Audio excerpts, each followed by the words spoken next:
संभाजीनगरमधील घाटी रुग्णालयानं oxygen उद्यान साकारलेलं आहे। पर्यावरण संरक्षण आणि आरोग्याच्या दृष्टीने घाटीचे मोठे पाऊल पाहायला मिळते। घाटी रुग्णालयाच्या परिसरामध्ये 3 सुंदर उद्यानांची निर्मिती करण्यात आली आहे आणि ही दृश्य आपण बघू शकतोय कशा पद्धतीने प्रसन्न करणारी ही दृश्य आहेत। कारण घाटी रुग्णालयाच्या ठिकाणी रुग्ण हे आजारावरील उपचारांसाठी येत असतात, त्याच वेळेला त्यांचं मन सुद्धा प्रसन्न राहणार आहे। कारण घाटी रुग्णालयाकडून एक स्तुत्य उपक्रम या ठिकाणी राबवण्यात आला आहे। इथं 3 सुंदर उद्यानांची निर्मिती त्यांनी परिसरात केली आहे। उद्यानांमध्ये विविध प्रकारच्या फुलांची आणि झाडांची लागवड केली आहे। रुग्णालयाचे डीन डॉक्टर शिवाजी सुक्रे यांच्या संकल्पनेतून या उद्यानाची निर्मिती करण्यात आली आहे।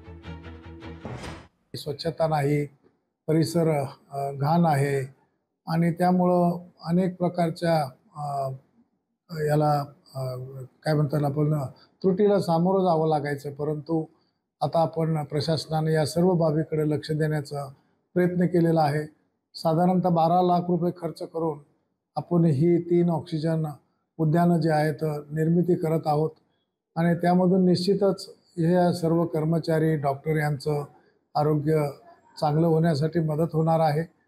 त्याचप्रमाणे भविष्यामध्ये ही जे झाडं मोठी होतील, फुलांची त्या ठिकाणी निर्मिती होईल आणि हा परिसर एक स्वच्छ, सुंदर आणि आरोग्यदायी परिसर म्हणून उदयाला येत आहे असं मला सांगावंसं वाटतं।